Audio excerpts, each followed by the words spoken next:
Hello guys, कैसे हैं आप लोग। आज हम क्लास 12 का सेकंड लेक्चर कवर करेंगे, जो हम ऑर्गेनिक कंपाउंड्स की सीरीज़ पढ़ रहे थे आपके लिए। इसके अंदर आज हम क्लासिफिकेशन ऑफ ऑर्गेनिक कंपाउंड्स की बात करेंगे। पिछली बार हमने क्या बात की थी कि ऑर्गेनिक कंपाउंड्स के अंदर कार्बन को ही क्यों चूज़ किया जाता है, उसके रीज़न मैंने आपको बताए थे और एक आध टाइप के मैंने आपको क्वेश्चंस कराए थे। आज हम क्लासिफिकेशन की बात करेंगे। ये टोटली क्लास 11th का टॉपिक है और बहुत बेसिक टॉपिक है। यहाँ से आपके क्वेश्चंस किसी के अंदर नहीं आते, कोई भी एंट्रेंस एग्जाम हो जाए या कोई भी एग्जाम हो, क्वेश्चन नहीं आते। हालांकि आपके एग्जाम के अंदर आ सकते हैं, जो क्लास 11th वाले बच्चे हैं उनके एग्जाम के अंदर यहाँ से कुछ क्वेश्चंस आ सकते हैं, क्योंकि ये बेसिक्स है बहुत। बट बहुत मैंने बोला ये जैसे आपका बेसिक्स है, बट आपके एंट्रेंस एग्जाम के अंदर यहाँ से क्वेश्चन नहीं आएंगे। तो ऑर्गेनिक कंपाउंड्स को अगर हम क्लासिफाई करने की बात करें, इंट्रोडक्शन एंड क्लासिफिकेशन, तो तीन पार्ट में हम क्लासिफाई कर सकते हैं। किस किस के? On the basis of their structure, group and homologous. क्या होते हैं ये तीनों? बेसिक है, मैं आपको तीनों बेसिक से कराता हूँ। तो आपने ऑर्गेनिक कंपाउंड्स को जब क्लासिफाई किया on the basis of structure की बात कर रहे हैं, तो दो टाइप के बेटे वहाँ स्ट्रक्चर होते हैं। कौन सा? एक सर ओपन चेन आ गया आपका, और दूसरा साइक्लिक। ओपन चेन मतलब कि जो ऐसे आपकी हो, खुले चेन में हो, और साइक्लिक मतलब जहाँ पे एक साइकिल का मतलब फर्स्ट लूप और सेकंड लूप आपस में कैसे ना कैसे करके जुड़े हो, मतलब एक केज स्ट्रक्चर बन रहा हो। जहाँ पर भी केज स्ट्रक्चर बनेगा उसको हम क्या बोलते हैं? साइक्लिक। और जहाँ पे आपका सिंगल ओपनली होता है उसको हम क्या बोलते हैं? ओपन चेन बोलते हैं। ओपन चेन को भी इन्होंने दो पार्ट में क्लासिफाई कर दिया, सैचुरेटेड और अनसैचुरेटेड। आप लोग पढ़ के आए हैं। सैचुरेटेड क्या होता है? जहाँ पे सर सिर्फ सिंगल बॉन्ड होता है, यानी एल्केन्स होते हैं।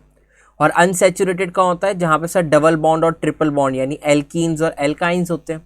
साइक्लिक को भी दो पार्ट में उन्होंने डिवाइड कर दिया, होमोसाइक्लिक और हेट्रोसाइक्लिक। हेट्रोसाइक्लिक के बारे में ज़्यादा पढ़ने की नीड नहीं है। फिर होमोसाइक्लिक को भी उन्होंने दो पार्ट में क्लासीफाई करा।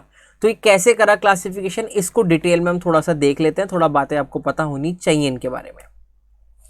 तो मैंने पहले ही बताया, जैसे बेस्ड ऑन स्ट्रक्चर्स, तो स्ट्रक्चर के अंदर फर्स्ट टाइप के आ गया आपका एलिफेटिक या फिर ओपन चेन कंपाउंड्स। ये कंपाउंड्स ऐसे होते हैं कि जहाँ पे फर्स्ट एंड लास्ट कार्बन क्या होते हैं आपके कनेक्टेड नहीं होते। तो जहाँ पे भी फर्स्ट और लास्ट कार्बन कनेक्टेड नहीं होते उसको हम क्या बोलते हैं? Aliphatic carbon.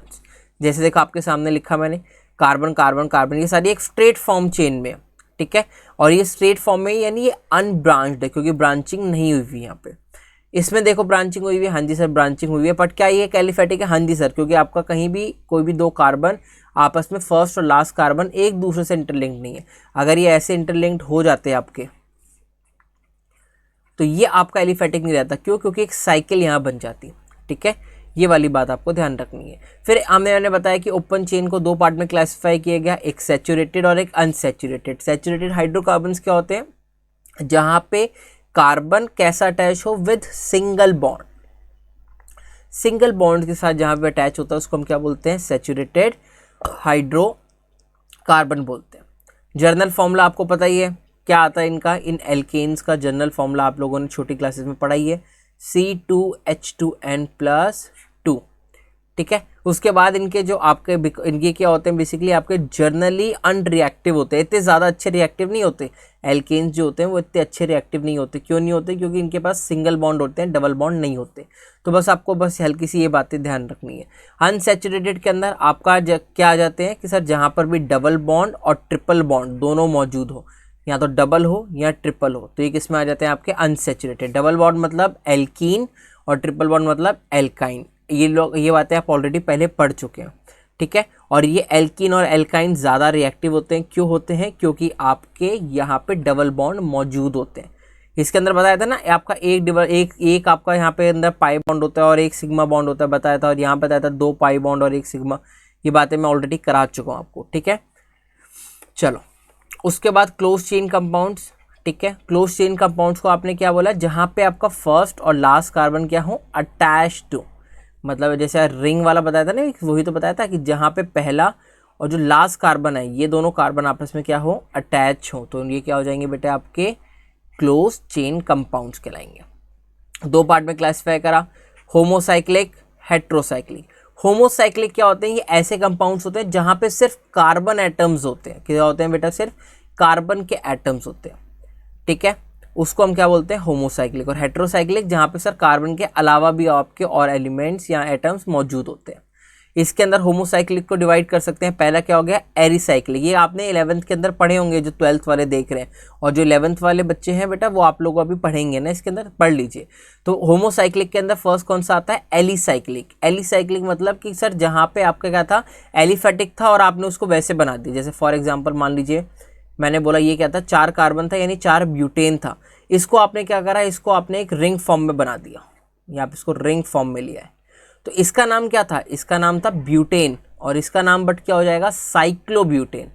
तो आपने क्या करा, जो एलिफेटिक कंपाउंड था, ये कैसा था आपका, एक नॉर्मल एलिफेटिक था, ये नॉर्मल आपका एलिफेटिक था, ओपन चेन था, उसको क्या किया, बस आपने लास्ट वाले दोनों कार्बन को ऐसे ज्वाइन कर दिया और एक रिंग की फॉर्म में डाल दिया, उसको क्या बोलते हैं, एलिसाइक्लिक बोलते हैं। ठीक है।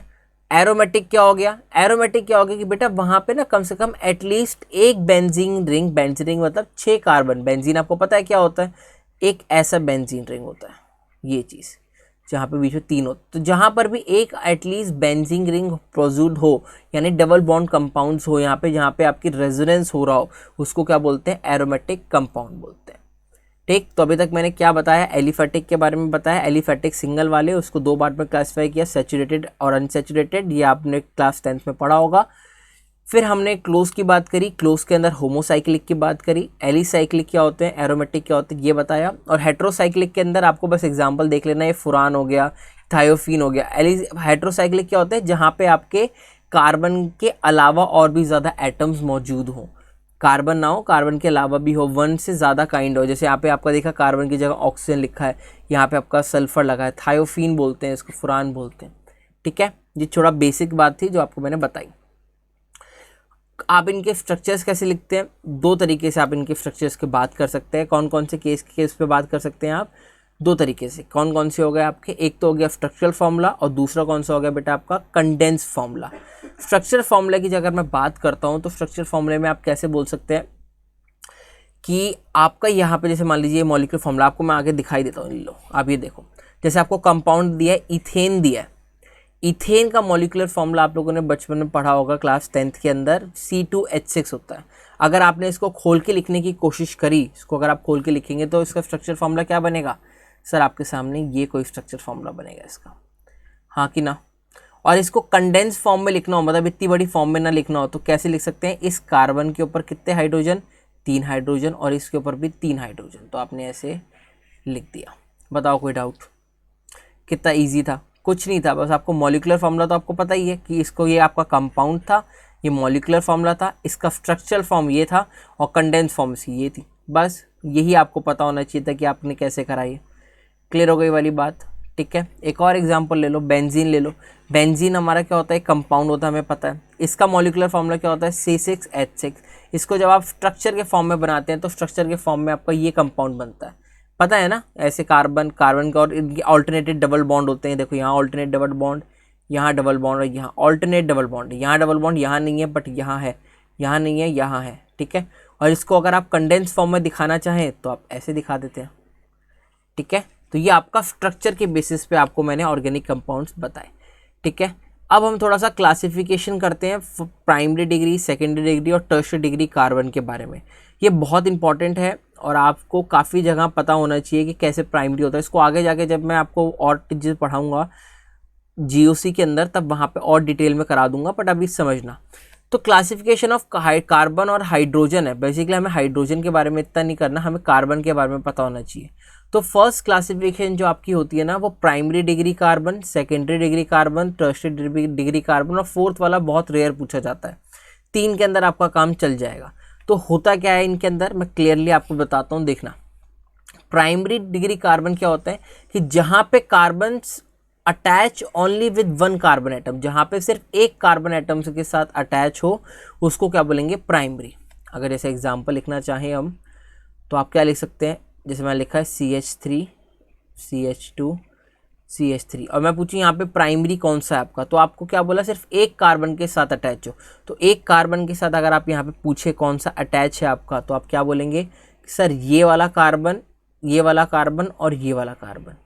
तो यानी इस ये वाला कार्बन कितना होगा आपका, प्राइमरी, और ये भी क्या होगा, प्राइमरी। कैसे होगा अगर आप इसको देखेंगे तो ये आपका हाइड्रोजन हाइड्रोजन हाइड्रोजन ऐसे दिखा रहा है, और इसके साथ कार्बन लगा, यानी ये वाला कार्बन तो सिर्फ एक ही कार्बन के साथ अटैच है ना, तो इसको हम क्या बोलते हैं, प्राइमरी बोलते हैं। सेकेंडरी के अंदर क्या हो गया, जहाँ पे आपके 2 कार्बन अटैच हो, और टर्शरी के अंदर जहाँ पे आपके 3 कार्बन अटैच हो। ठीक है, तो आप पीछे अगर एग्जाम्पल देखेंगे तो यहाँ देखना, जहाँ मैंने लिखा प्राइमरी, प्राइमरी का मतलब ये क्यों प्राइमरी क्यों हुआ कार्बन, ये प्राइमरी कार्बन क्यों हुआ, क्योंकि ये सिर्फ आपके आगे एक कार्बन से अटैच है। ठीक है, क्लियर हो ये वाली बात। अगर मैं पूछूं यहाँ सेकेंडरी क्या है, तो सेकेंडरी आप कैसे बताएंगे कि सेकेंडरी के डेफिनेशन क्या थी, देखो attach to 2 carbon atom, 2 carbon atom से अटैच हो। तो देखना अगर आप इस वाले कार्बन की बात करें तो ये कार्बन किससे अटैच है, एक इस वाले आगे वाले कार्बन से और एक पीछे कार्बन से, तो यानी 2 कार्बन से अटैच है कि नहीं है ये वाला, यहाँ जहाँ मैं थोड़ा डार्क कर देता हूँ, ये 2 कार्बन से अटैच है, तो यानी ये कितना हो जाएगा, सेकेंडरी हो जाएगा। बताओ क्लियर हुआ कि नहीं हुआ, हो गया। ठीक, अगर आप टर्शरी की बात करें तो सर टर्शरी क्या हो जाएगा, इसके अंदर जहाँ पे 3 कार्बन से अटैच हो, तो आप इस वाले कार्बन की बात करके देखें, एक कार्बन ये रहा, 2 कार्बन ये रहा, और एक ऊपर तीसरे वाले कार्बन, यानी 3 कार्बन से अटैच है, तो ये कितना हो गया, टर्शरी हो गया। तो प्राइमरी, सेकेंडरी और टर्शरी बचाने का तरीका यही है। कैसे हैं, अगर आप इस सिंपल सी फॉर्म में लिखना चाहें तो आप लिख सकते हैं कि प्राइमरी के अंदर क्या होगा कि वो सिर्फ एक कार्बन एटम से अटैच होगा। ठीक है, तो आप कैसे लिख सकते हैं, इस फॉर्म में आप लिख सकते हैं कि जहाँ पे सर तीनों आपके ऐसे हों तो इसको आप क्या बोलेंगे, तीनों में हो, यहाँ हाइड्रोजन हो, यहाँ हाइड्रोजन, यहाँ हाइड्रोजन हो, और यहाँ आगे वो किसी कार्बन से हो, तो इसकी क्या हो जाएगी, प्राइमरी हो जाएगी। ठीक है, और जहाँ पे अगर वो 2 कार्बन से अटैच हो गया, मान लीजिए आपका हाइड्रोजन, हाइड्रोजन, यहाँ लिख लिया मैंने एक और कार्बन। ठीक है, तो ये वाले की अगर मैं पूछूं, इस वाले की, ये बीच वाला, ये वाला बीच वाला कितने से अटैच है, एक ऊपर वाले कार्बन से, एक नीचे वाले से, तो ये कितना हो जाएगा आपका, सेकेंडरी हो जाएगा। क्लियर हो गया। ठीक है, यही कुछ बातें थी आपको याद रखनी है। अगर मैं एक नॉर्मल आपके सामने एग्जांपल लेता हूँ, आप एग्जांपल में देखते हैं कि आप एग्जांपल में कितना अच्छा बता पाते हैं। ठीक है, तो लीजिए आपके सामने एक एग्जांपल ले लिया, CH3 CH2 C CH2 CH CH3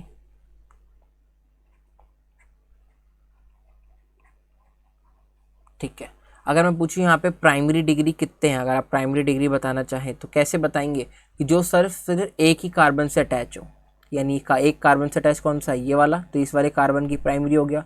और कौन सा अटैच है एक कार्बन से, सर ये प्राइमरी हो गया। और कौन सा अटैच है, ये वाला। 3 प्राइमरी हो गए कि नहीं हो गए, हाँ जी सर हो गए। अगर मैं पूछूँ सेकेंडरी कौन सा है, तो सेकेंडरी के लिए क्या बोलोगे सर, जो 2 कार्बन से अटैच हो, तो एक ये वाला अटैच है, एक इधर वाले से, इधर वाले से, तो सेकेंडरी हो गया। और कौन सा हो गया सर, एक ये सेकेंडरी हो गया, इधर से और इधर से दोनों से अटैच है। एक ये वाला सेकेंडरी नहीं होगा, ये भी होगा, क्योंकि सर ये इधर से उधर से अटैच है। ठीक है, बीच वाला होगा कि नहीं होगा, हाँ जी सर होगा, क्योंकि एक ऊपर से और एक नीचे से अटैच है। क्लियर हो ये वाली बात।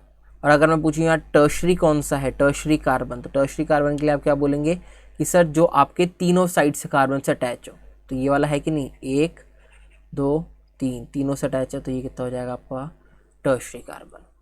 समझ में आया क्लासिफिकेशन करना, प्राइमरी, सेकेंडरी, टर्शरी, बहुत आसान है, ज़्यादा डिफिकल्ट नहीं है, आपको ये पता होना चाहिए। क्लियर हो गई वाली बात। ठीक है, और किसी ने पूछा सर क्वाड्रेटरी, क्वाड्रेटरी मतलब क्या होता है कि जहाँ पे चारों तरफ कार्बन से अटैच हो, ऐसे ऐसे जहाँ पे चारों से हो, तो इसको हम 4 डिग्री बोल देते हैं। ठीक है, तो बस आपको ये चीज़ें पता होनी चाहिए। यहाँ पे अगर चलो मैं आपको और बातें भी कुछ बताऊँ, अगर मैं रब कर दूँ, तो अगर यहाँ पे अगर आपने primary carbon, secondary carbon, tertiary carbon के बारे में देख लिया, अगर मैं यहाँ पे अल्कोहल के बारे में भी बता दूँ, अल्कोहल पता हो आपको, जो आपका OH हाइड्रोक्सिल ग्रुप को अटैच करता है, तो अगर यहाँ पे मैं पूछना चाहूँ कि प्राइमरी का अल्कोहल, सेकेंडरी का अल्कोहल, टर्शरी अल्कोहल के बारे में बता दो, तो क्या बोलोगे सर, प्राइमरी जो अल्कोहल होगा उसके अंदर क्या होगा कि आपका एक कार्बन के साथ ऐसे अटैच होगा। जैसे फॉर एग्जांपल देखिए, हम वहाँ कार्बन की बात कर रहे थे ना, यहाँ हम किसकी बात करेंगे, CH3OH। तो जहाँ पे आपका कार्बन एटम एक हाइड्रोक्सिल ग्रुप के साथ जुड़ा हुआ होगा, जहाँ पे आपका कार्बन एटम एक हाइड्रोक्सिल ग्रुप के साथ जुड़ा हुआ होगा, उसको हम क्या बोलेंगे, प्राइमरी। अगर हम यहाँ पे सेकेंडरी की बात करें, तो सेकेंडरी का आप क्या बोल सकेंगे कि जहाँ पे बेटा आपका OH ग्रुप क्या होगा, सेकेंडरी कार्बन के साथ जुड़ा होगा। सेकेंडरी कार्बन के मतलब कि सर आपने यहाँ पे CH3 ले लिया, यहाँ CH3 ले लिया, तो ये बीच वाला कार्बन की इसकी डिग्री क्या है, सेकंड डिग्री है ना, बीच वाले कार्बन की डिग्री क्या है, सेकंड डिग्री, क्योंकि 2 कार्बन से जुड़ा है। अगर आपने यहाँ OH लगा दिया तो ये क्या बन गया, सेकेंडरी अल्कोहल। तो जब भी सेकेंडरी अल्कोहल क्या होगा, जहाँ पे आपका हाइड्रोक्सिल ग्रुप किसी सेकंड डिग्री वाले कार्बन के साथ अटैच होगा। अगर मैं यहाँ पूछूं टर्शरी अल्कोहल के बारे में बता दो, तो टर्शरी अल्कोहल के बारे में क्या बोलोगे, सेम चीज़ बोलोगे सर, जहाँ पे आपका अल्कोहल टर्शरी कार्बन के साथ अटैच हो। तो यहाँ पे ये वाला कार्बन कैसा है आपका, टर्शरी है, तो इसके साथ आप अल्कोहल लगा दो, तो ये क्या हो जाएगा, टर्शरी अल्कोहल हो जाएगा। बताओ क्लियर है कि नहीं, कितना सिंपल था ये वाला, हाँ कि ना। ठीक है, अल्कोहल समझ में आया। अल्कोहल के साथ अगर आपको अल्कोहल आ गया तो मैं आपको वो भी करा देता हूँ साथ में, आगे तक की हो ही जाएगी, कोई दिक्कत नहीं है। अमाइंस कर लेते हैं। अमाइंस आपने पता नहीं पढ़े हैं कि नहीं पढ़े, टाइप्स ऑफ अमाइंस, ये भी वही है, कैसे करेंगे, प्राइमरी सेकेंडरी टर्शरी वाला।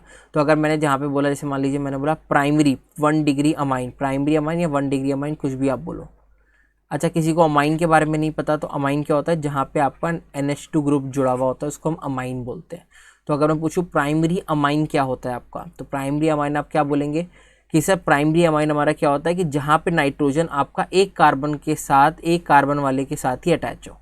For example CH3 NH2, CH3 CH2 NH2, यहाँ पे एक ही कार्बन वाले के साथ अटैच है, ठीक है, इसके साथ में एक ही लगा है, तो हम इसको बोल सकते हैं। ठीक है, अगर मैं पूछूँ सेकेंडरी अमाइन क्या हो जाएगा, तो सेकेंडरी अमाइन के लिए आप क्या बोलेंगे, सेकेंडरी अमाइन के लिए आप यही बोलेंगे जहाँ पे आपका नाइट्रोजन कितने के साथ अटैच हो, 2 कार्बन वाले एटम के साथ अटैच हो।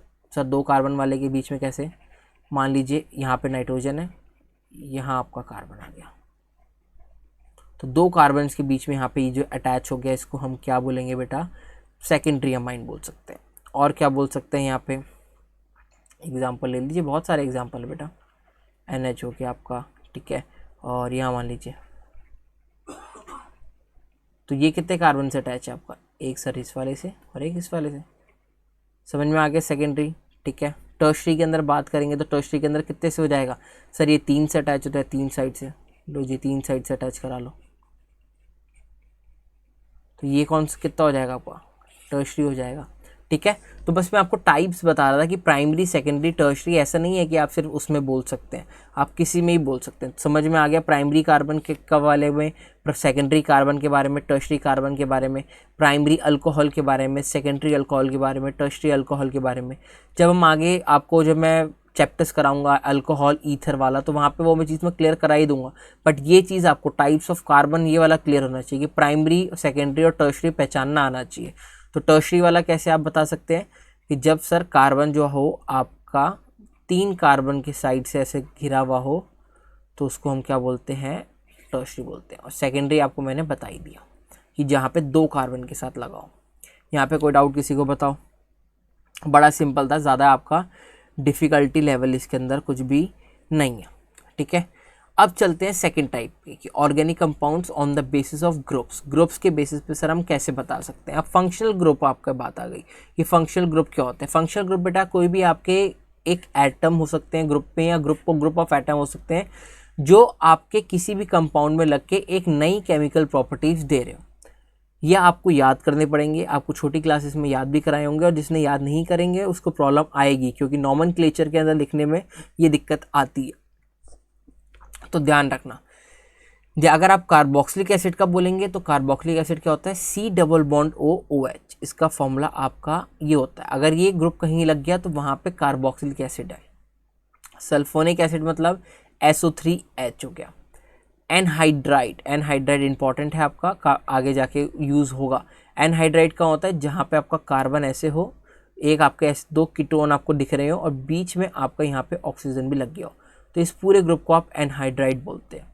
अगर यहाँ पे क्या हो गया, अगर आपका ये ग्रुप हट गया, अगर आपका ये ग्रुप हटा दिया आपने, यहाँ पे इस ग्रुप को जो मैं आपको मार्क कर रहा हूँ, अगर आपने इस ग्रुप को हटा दिया, इस ग्रुप को हटा के यहाँ पे कोई भी एल्काइल ग्रुप लगा दिया, कोई भी एल्काइल ग्रुप लगा दिया, तो उसको एस्टर बोलते हैं।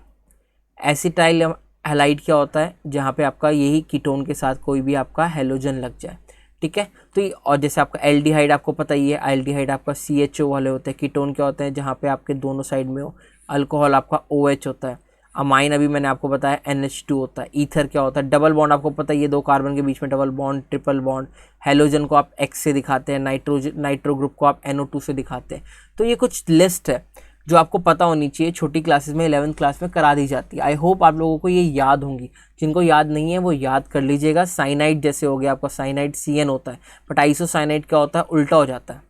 ठीक है, तो ये कुछ बातें हैं जो आपको पता होनी चाहिए फंक्शनल ग्रुप देखते ही। जैसे अगर आपको मैंने बोल दिया, ये तो आपने बहुत पढ़ा होगा बचपन में, मैंने पूछा ये क्या है, तो आप कह देंगे सर ये एसिटिक एसिड है। तो आपने कैसे बताया था कि सर आपने फंक्शनल ग्रुप देख के हमने बता दिया था, और आगे हमने पता है हमें इतनी चीज़ ना कि फंक्शनल ग्रुप एसिड का है, तो आपका एसिटिक एसिड होगा। ठीक है, आपने एस्टर वगैरह के बारे में भी सारी चीज़ें बता रखी हैं। ठीक है, तो ये सारी चीज़ें आप एक बार याद ज़रूर कर लीजिएगा फंक्शनल ग्रुप को। और भी हैं यहाँ पे, अच्छा ग्रुप के बेसिस पे डिफरेंशिएशन हो रहा है, तो यहाँ पे कुछ और भी बातें आती है, जैसे नॉर्मल हो गया, आइसो हो गया, नियो हो गया, जो काफ़ी जगह आगे वर्ड यूज़ होते हैं। तो पहली बात करते हैं हम नॉर्मल की। क्या होता है नॉर्मल? किसी बच्चे को मैंने बोला कि तुम मुझे ब्यूटेन का स्ट्रक्चर लिख के दो, ब्यूटेन 4 कार्बन का, किसी बच्चे ने लिख के दे दिया ऐसा। मैंने कहा ठीक है, वेरी गुड, सही है। किसी बच्चे ने मुझे इसी चीज़ का स्ट्रक्चर ऐसे लिख के दिया, क्या मैं इसको काट सकता हूँ? नहीं काट सकता, ये भी आपका ब्यूटेन है। तो हम डिफ्रेंशिएट कैसे करेंगे, कौन सा हमारा एकदम सीधी चेन में हो, कौन सा हमारा ऐसे लग रहा हो, ऐसे ब्रांचिंग में जा रहा हो। तो उसके लिए साइंटिस्ट ने यहाँ पे क्या करा, एक वर्ड आजाद किया जिसको हम नॉर्मल बोलते हैं। तो अगर आप नॉर्मल को हम कैसे दिखाते हैं, स्मॉल n से दिखाते हैं। अगर आपने किसी भी स्ट्रेट चेन के आगे अगर n लगा दिया, जैसे मैंने बोला कि आप मुझे n ब्यूटेन लिख के दो, n पेंटेन लिख के दो, मैंने कर दिया, आप मुझे n पेंटेन लिख के दो। तो n पेंटेन मतलब नॉर्मल पेंटेन, वहाँ पे आपकी नॉर्मल पांचों का जो कार्बन है वो एकदम स्ट्रेट में होनी चाहिए, यानी ऐसे आपके होने चाहिए, 1 2 3 4 5 हाइड्रोजन आप बैलेंस कर ही लेंगे। ठीक है, तो n पेंटेन मतलब n मतलब क्या होता है, आपका नॉर्मल होता है। तो जहाँ पर भी n लिख देंगे आप, उसका मतलब क्या है कि आपको वहाँ पे स्ट्रेट फॉर्म में दिखानी है सारी चीज़ें। क्लियर हो गया? फिर आपका आइसो ग्रुप आ गया। आइसो ग्रुप क्या होता है कि जहाँ पे मिथाइल ग्रुप आपका सेकेंड कार्बन पे अटैच हो। कैसे? देखो ये वाला, ये ग्रुप देख रहे हो, इसको आइसो ग्रुप बोल देते हैं। ये देखो इस वाले ग्रुप को, इस वाले ग्रुप को आइसो, इसको पूरा बोल सकते हैं आप इसको। ठीक है, तो जहाँ पे सेकंड कार्बन पे आप ऐसे अटैच कर देते हैं उसको हम आइसो बोल देते हैं। ये देखो सेकंड कार्बन पे जब भी चीज़ अटैच हो जाती है तो इसको आइसो बोल देते हैं। ठीक है, देखो यहाँ लिखा है ना, सेकंड लास्ट कार्बन पे कोई भी स्ट्रेट कार्बन पे चीज़ अटैच हो जाए उसको हम क्या बोलते हैं, आइसो। 2 कार्बन की चेन थी, आप मान लीजिए यहाँ पे अटैच हो गया, यहाँ 3 कार्बन की थी, आपके सेकंड पर अटैच हो गया, ये आपकी 4 5 कार्बन की तो इस पर अटैच हो गया। ठीक है, तो कैसे लिखा आपने, पूरे कार्बन की चेन, तो 4 कार्बन ऊपर है और 5 वाला नीचे है, 5वां नीचे है, तो हम क्या बोलते थे, आइसोपेंटाइल बोल देते हैं इसको। अगर आप इसके देखो, आपको नोमेनक्लेचर जब मैं सिखाऊंगा ना, वो 3 तरीके के नेम होते हैं, एक कॉमन होता है, एक ड्राइव्ड होता है और आईयूपैक नेम होता है। आईयूपैक नेम तो आप कुछ भी बोल सकते हैं, आईयूपैक नेम के लिए तो आपको रूल सिखाऊंगा मैं।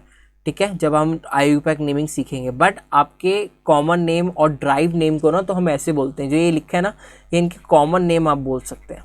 ठीक है, तो जहाँ वैसे आपको देखने में ये क्या, ऐसे अगर आप इसका अगर आपको थोड़ी सी नॉमेनक्लेचर आईयूपैक का आइडिया हो तो इसको कैसे बोलेंगे, अगर आप यहाँ पे CH3 लिख दें तो क्या बोलेंगे इसको, 2 मीथेन प्रोपेन ऐसे बोल देंगे, या फिर इसको क्या बोलेंगे, 2 लिखा ना तो इसको हम क्या बोल देंगे, 2, इसको हम आगे यहाँ पे क्या बोल देंगे, 2, ये आपका एक कार्बन का, यानी 2 मिथाइल पेंटेन ऐसे बोल देंगे।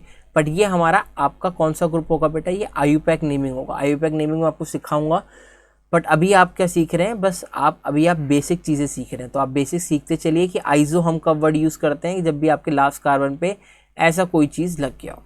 ठीक है, नियो आ गया। नियो क्या होता है कि जहाँ पे एक की जगह आपके 2 प्रेजेंट हो जाए, जहाँ आपके एक की जगह 2 प्रेजेंट हो जाए। अब जैसे एग्जांपल अगर मैं बोलूँ तो आपके सामने ये एग्जांपल लिखा है, तो आपने मान लीजिए ये एक आपके कार्बन की चेन है और एक के ऊपर ही आपके 2 कार्बन ऐसे मौजूद हो गए। थोड़ा सा मार्कर चेंज कर लेते हैं आपको क्लियर हो जाए। मान लीजिए आपकी ये चेन है, आपने लंबी चेन ये मारी, ठीक है, और एक कार्बन के ऊपर ही आपके ऐसे 2 आ गए, एक ये आ गया, ये आ गया। तो जहाँ पे आपके ऐसे 2 कार्बन एक साथ में आ गए, इसको हम क्या बोल देते हैं, नियो बोल देते हैं। कौन सा वर्ड कर लेते हैं, नियो। और कार्बन कितने टोटल 5 हैं, तो इसको पेंटाइल की फॉर्म में बोल देते हैं। समझ में आ गया? ठीक, तो बस आपको क्या पता होना चाहिए, नियो क्या होता है, आइसो क्या होता है, नॉर्मल क्या होता है, क्योंकि आपके जाके आपको कहीं वर्ड यूज़ होंगे ये, तो आपको ये नहीं पता होना चाहिए कि भैया ये वर्ड क्यों यूज़ होगा। नियो मतलब कि किसी कार्बन के ऊपर आपके दोनों तरफ ऐसे ग्रुप में हो, और आइजो में मतलब कि लास्ट वाले से आपका वहाँ पे कार्बन अटैच हो, ठीक है। एक अल्काइल ग्रुप भी होता है, ये आपको पता ही है। जैसे अगर मैं CH4 बोल रहा हूँ तो CH4 क्या कहलाता है मेरा, मिथाइल कहलाता है। आप CH4 क्या कहलाता है, सॉरी मीथेन कहलाता है। बट अगर आप यहाँ से एक हाइड्रोजन रिमूव कर दें और उसको CH3 बना दें तो ये क्या कहलाता है, मिथाइल कहलाता है। तो ये वाइयल ग्रुप क्या होता है, एल्काइल ग्रुप क्या होता है, जब भी आप किसी के अंदर हाइड्रोजन को रिमूव कर देते हैं किसी भी एल्केन से तो वहाँ पे आपका एल्काइल फॉर्म हो जाता है, ठीक है। देखो यहाँ पे लिखा है कि एल्केन आपका CnH2n होता है, यहाँ से हाइड्रोजन निकाला तो आपका ये एल्काइल बन जाता है। जैसे इथेन है, इथेन के अंदर से आप कहीं से भी हाइड्रोजन निकाल लीजिए तो ये इथेन क्या बन जाएगा, इथाइल बन जाएगा। प्रोपेन है, प्रोपेन से आप यहाँ से निकालो चाहे यहाँ से निकालो, अगर आपने कहाँ से निकाला, मान लीजिए आपने इधर से निकाला तो ये क्या बन जाएगा आपका ऐसे एन प्रोपाइल। बट अगर आपने बीच में से निकाला तो बीच में से निकालने का मतलब है आपने यहाँ पे कोई लगाया होगा तो ये क्या हो गया, आइसोप्रोपाइल। समझ में आया, ठीक है। तो ये आपके कुछ लिखे हुए हैं आइसोप्रोपाइल, और ये सारी चीज़ें आप पढ़ लेंगे। ये अल्काइल ग्रुप के बारे में मैंने आपको बता दिया। अगला थर्ड आता है हमारा होमोलोगस सीरीज़ के बारे में। होमोलोगस सीरीज़ आप लोग पहले से ही पढ़ के आ चुके हैं, क्लास 10th के अंदर आपके CBSE में टॉपिक भी आता है। होमोलोगस सीरीज़ क्या होते हैं, आपके ऑर्गेनिक कंपाउंड्स होते हैं जो आपके डिफरेंट मेंबर जो बढ़ते जाते हैं उनके ऊपर डिपेंड करते हैं कि it is represented by a one general formula. जैसे आप हैं, आपके बाद फिर आपसे और बड़े कोई होंगे, फिर और कोई बड़े होंगे, तो उनके अंदर एडिशन होती रहती है। किस चीज़ की एडिशन होती है, उनके अंदर CH2 यूनिट की एडिशन होती है। कैसे होती है, जैसे आपको देखिए मीथेन है, मीथेन के अंदर फार्मूला क्या होता है, CH2 होता है, और इथेन का फॉर्मूला क्या होता है, C2H6। तो अगर मैं पूछूं इन दोनों में बड़ा क्या है तो आपको पता ही है इथेन बड़ा है। कितने से बड़ा है, ये आपका बड़ा है किससे, CH2 यूनिट से। अगर मैं प्रोपेन की बात करूं तो प्रोपेन इथेन से कितने यूनिट से बड़ा है, सर CH2 यूनिट से। तो एक कॉमन डिफरेंस से ये इंक्रीज हो रहे हैं, तो इसलिए इनको क्या बोलते हैं, एक होमोलोगस सीरीज बोलते हैं, ठीक है। ये अगर CH4 का मास कितना होता है, 14 mu होता है, तो कई बार ऐसे बोल देते हैं कि 2 कॉन्जिक्यूटिव होमोलोगस सीरीज ना आपके 14 U मास से डिफर करती है, ठीक है। इनके मैं आपको थोड़े से एग्जांपल करा देता हूँ। जैसे आप मान लीजिए एल्केन है, अगर आप एल्केन की जर्नल लिखना चाहें, क्या लिखना चाहें बेटा, आप एल्केन के केस में जर्नल लिखना चाहें कि इनके होमोलोगस सीरीज क्या हो सकती है, तो इनके एग्जांपल तो आपको फॉर्मूला तो आपके सामने लिखा है, फॉर्मूला का कोई काम नहीं है, बट आपके नॉलेज के लिए मैंने जनरल फॉर्मूले लिख दिए। अगर आप एल्केन की लिखना चाहें तो मान लीजिए पहले क्या आ गया आपका, मीथेन आ गया, CH4। अब CH4 का अगला बड़ा कौन सा होगा, इसके अंदर CH2 ग्रुप जोड़ दो, C2H6, that is ethane. Ethane के बाद अगर आप और लिखना चाहें तो और किसका लिख सकते हैं, प्रोपेन का लिख सकते हैं, ये प्रोपेन हो गया, ठीक है। देख रहे हैं CH2 ग्रुप ऐड हुआ है आपका इसमें, क्लियर हो गया वाली बात, ठीक है। एल्कीन में देखिए, अगर आप एल्कीन में लिखना चाहें तो आप यहाँ पे क्या लिखिए, पहले आप इथीन लिख लीजिए, इथीन लिखा। अगर आप इथीन लिख लिया, अब आप क्या लिखना चाहते हैं, प्रोपाइन लिखना चाहते हैं, प्रोपीन लिखना चाहते हैं, लिख लीजिए, ठीक है। इसके बाद आपको यहाँ पे डिफरेंशिएशन दिखने लग जाएगा।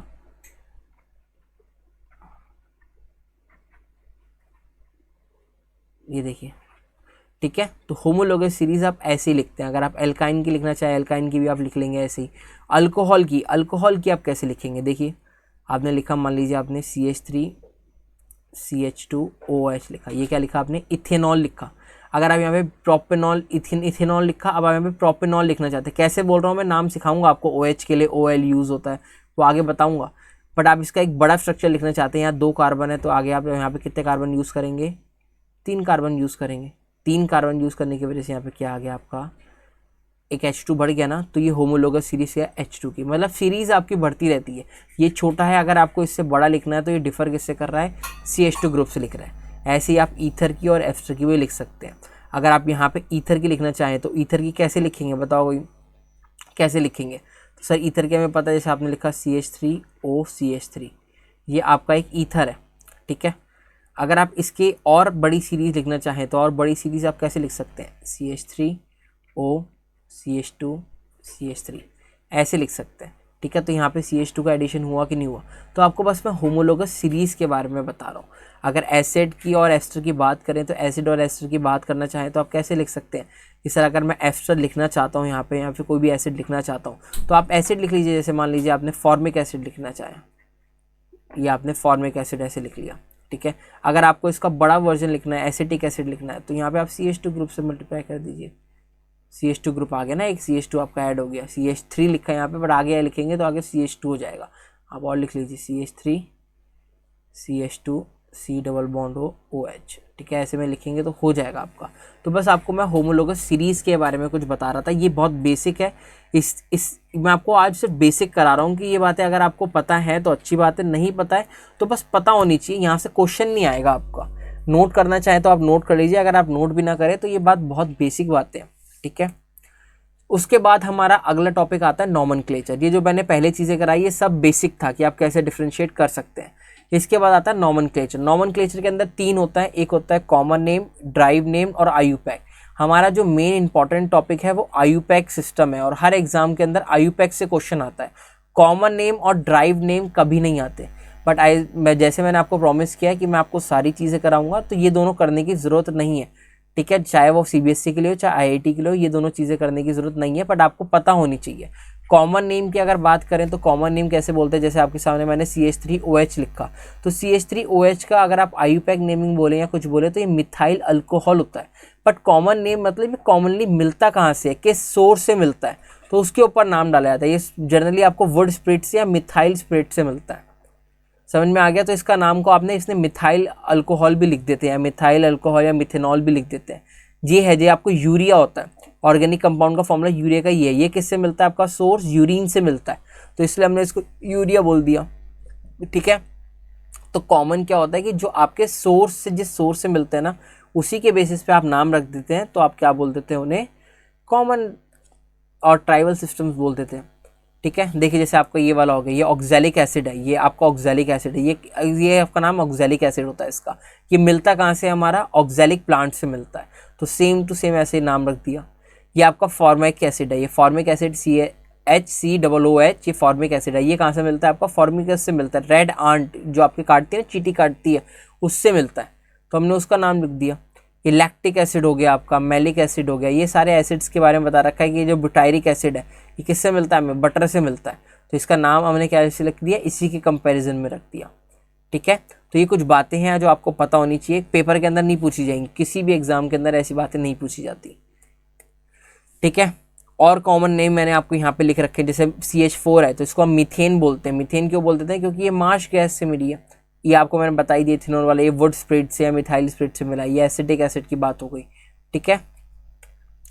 उसके बाद आपके सामने और कुछ कंपाउंड्स आ गए। कंपाउंड्स आपको पता ही नहीं, जैसे RX है, R क्या होता है? आपका एल्काइल ग्रुप होता है, और X क्या होता है? आपका हेलोजन है यहाँ पे। तो RX जहाँ पे भी ऐसे होगा इसको हम क्या बोलेंगे? एल्काइल हैलाइड बोलेंगे। ROH है, तो ROH को हम क्या बोलेंगे? R क्या है? एल्काइल है, और OH क्या है? अल्कोहल है। जैसे मान लीजिए मैंने लिख दिया CH3OH, तो CH3 क्या है? मिथाइल, और OH क्या है? अल्कोहल, तो मिथाइल अल्कोहल ऐसे ही बोल सकते हैं इसको, ठीक है। RiNH2 लिखा है, यहाँ पे एल्काइल अमाइन है, यहाँ मैंने CH3 लगा दिया, तो CH3 क्या हो जाएगा? एल्काइल अमाइन, ठीक है।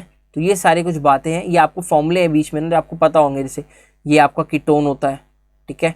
ये आपको जब मैं चैप्टर वाइज कराऊंगा ना, तो चैप्टर वाइज के अंदर ये कैसे कैसे यूज़ होते हैं तब मैं आपको करा दूंगा। अभी तो बस मैं बेसिक बता रहा हूँ ये कैसे कैसे आए हैं। उसके बाद ड्राइव सिस्टम आ गया कि भैया ड्राइव नेम कैसे होते हैं। ड्राइव नेम क्या होता है? जैसे एल्केन है, एल्केन आपका क्या है? एक अलग होमोलोगस सीरीज़ है।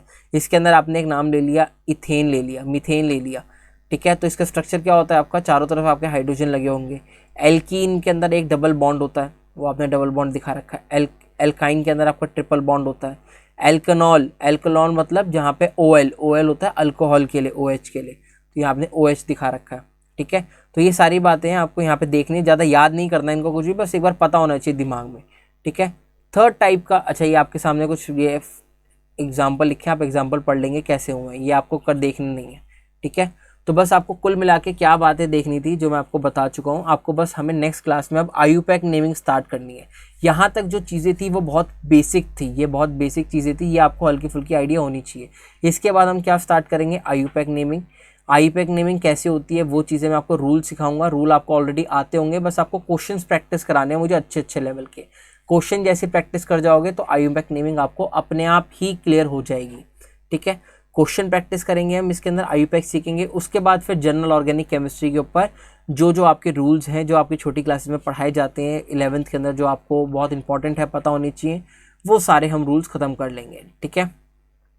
बाकी सारी चीज़ें मैंने आपको बताई दी। कोई डाउट हो तो आप मुझे कांटेक्ट कर ही सकते हैं हमारी मेल आईडी पे। मेल आईडी आपको पता ही है हमारी, ठीक है। बाकी आप यहाँ पे सारा कंप्लीट करके रखिएगा, बाकी फिर हम अपना नेक्स्ट क्लास में स्टार्ट करेंगे। Thank you so much for watching, take care, bye bye.